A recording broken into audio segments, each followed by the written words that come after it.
দীর্ঘ দেড় দশক পর পাকিস্তানের সাথে দ্বিপাক্ষিক বৈঠকে বসছে বাংলাদেশ। ফরেন অফিস কনসালটেশন বা পররাষ্ট্র সচিব পর্যায়ের এই বৈঠকে দ্বিপাক্ষিক স্বার্থ সংশ্লিষ্ট সব বিষয়ে কথা হবে বলে আশাবাদী সরকার। অমীমাংসিত সব বিষয়ে আলোচনা করতে চায় ঢাকা। বিশ্লেষকরা বলছেন, স্থবিরতা কাটিয়ে ইসলামাবাদের সাথে স্বাভাবিক যোগাযোগ রাখতে হবে। পাশাপাশি ৭১-এর সম্পদ ফিরে পাওয়া, গণহত্যার স্বীকৃতি ও বিচার এবং আনুষ্ঠানিক ক্ষমার বিষয়টি নিশ্চিত করলে গতি পাবে দ্বিপাক্ষিক সম্পর্ক।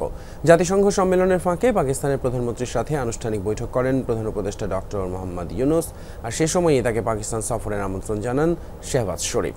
বৈঠকের ফলাফল যাই হোক না কেন, সেটি যে আবার শুরু হচ্ছে তাকে ইতিবাচকভাবে দেখছেন বিশ্লেষকরা। এই মুহূর্তে এই ব্যাপারে আরও বিস্তারিত জানাতে আমাদের সঙ্গে সরাসরি যুক্ত হচ্ছেন সহকর্মী মাহফুজ মিশু। বৈঠকটি কখন শুরু হচ্ছে? আলোচনার এজেন্ডা সম্পর্কে তো একটা ধারণা পাওয়া গিয়েছে, কি অবস্থা দেখছেন দুই পক্ষের? তিতুমির বৈঠকটি এখন পর্যন্ত শুরু হয়নি, আমরা ধারণা করছি কয়েক মিনিটের মধ্যেই শুরু হবে। ঢাকা সফররত পাকিস্তানের যে পররাষ্ট্র সচিব আমনা বালুচ, তিনি ইসলামাবাদের নেতৃত্ব দিচ্ছেন এই বৈঠকে, এবং বাংলাদেশ প্রতিনিধি দলের নেতৃত্ব দিবেন সর্বদয় বাংলাদেশের পররাষ্ট্র সচিব মোহাম্মদ জসিমউদ্দিন। তিতুমির, আপনাকে যেটি বলে রাখা ভালো, কেবল ১৫ বছর পরে এই বৈঠকটি হচ্ছে না। ২০১০ সালে এই বৈঠকটি ইসলামাবাদে হয়েছিল, এবং তারপরে এটি হচ্ছে আসলে কূটনৈতিক পর্যায়ের সর্বোচ্চ বৈঠক। কূটনৈতিক পর্যায়ের অর্থাৎ যারা পেশাদার কূটনীতিক তাদের পর্যায়ের, এবং সেটিতে দুদেশের পররাষ্ট্র সচিব, যারা দুদেশের প্রধান কূটনীতিবিদ, তারা নেতৃত্ব দেন। কিন্তু এই বৈঠকে স্বভাবতই বাংলাদেশ এবং পাকিস্তানের এতদিন পর, প্রায় দেড় দশক পরে যে বৈঠকটি শুরু হতে যাচ্ছে, সেখানে বাণিজ্য মন্ত্রণালয়, শিল্প মন্ত্রণালয়, এর পাশাপাশি প্রতিরক্ষা মন্ত্রণালয়, অন্যান্য মন্ত্রণালয়ের প্রতিনিধিরাও কিন্তু রয়েছেন। এবং এই বৈঠকের এজেন্ডা সম্পর্কে যদি আপনাকে বলি, বৈঠকে মূলত এই বৈঠকটিকে অনেকেই বলছেন এটা হচ্ছে একটা আইস ব্রেকিং বৈঠক। এই বৈঠকের মধ্য দিয়েই মূলত আসলে কূটনৈতিক সম্পর্কের যে জট, সেই জটটা খোলা শুরু হবে। ফলে দুদেশের মধ্যে ব্যবসা বাণিজ্য কিন্তু চলমান ছিল, কিন্তু আনুষ্ঠানিকতা কম হয়েছে। আপনাদের মনে আছে ২০১২ সালে কিন্তু পাকিস্তানের পররাষ্ট্রমন্ত্রী হিনা রাব্বানি খার সবশেষ বাংলাদেশ সফর করেন, এবং এই মাসেরই শেষ সপ্তাহে ২৭ বা ২৮ এপ্রিল কিন্তু পাকিস্তানের উপপ্রধানমন্ত্রী এবং তিনি পররাষ্ট্র মন্ত্রণালয়ের দায়িত্ব তিনিও আসছেন।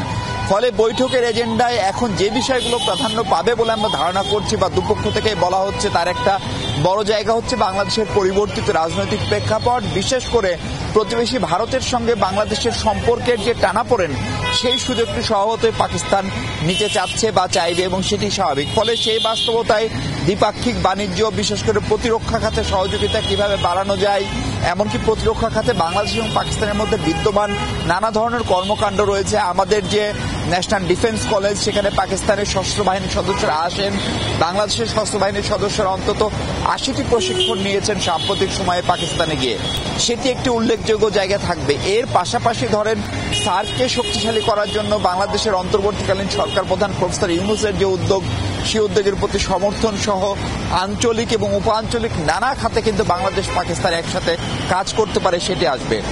এর পাশাপাশি ঢাকা ইসলামাবাদ সরাসরি ফ্লাইট যেটি আগে চালু ছিল, সেটি পুনরায় চালুর বিষয়টি চূড়ান্ত হতে পারে। বাংলাদেশের পক্ষ থেকে স্বভাবতই পাকিস্তানের সঙ্গে আমাদের একটা তিক্ত অতীত রয়েছে, এবং যে অতীতটিকে কোনোভাবে অবহেলা বা ইগনোর করার সুযোগ নেই। সেটি হচ্ছে বিশেষ করে ৭১ পূর্ববর্তী যে তৎকালীন পাকিস্তান, সে সময় অন্তত $৪ বিলিয়ন বাংলাদেশের সম্পদ যেটি পাকিস্তানের কাছে রয়েছে, সেই সম্পদ ফেরত পাওয়ার বিষয়টি একটি জড়িত। ৭১-এর গণহত্যার শিকার এবং স্বীকৃতি, বিশেষ করে হামিদুর রহমান কমিশনের আলোকে তার গণহত্যার জন্য দায়ী যারা, তাদের বিচারে সেই প্রসঙ্গটি আসতে পারে, এবং পাকিস্তানের আনুষ্ঠানিক ক্ষমা চাওয়ার প্রসঙ্গটি হয়তো আসতে পারে। সব সমস্যার সমাধান হবে না, কিন্তু অন্তত আলোচনাটা শুরু হবে, সে আশায় এবারের এই বৈঠকটি হচ্ছে। তিতুমির, অসংখ্য ধন্যবাদ মাহফুজ মিশু, জানাচ্ছিলেন বাংলাদেশ পাকিস্তান দ্বিপাক্ষিক বৈঠকের বিস্তারিত।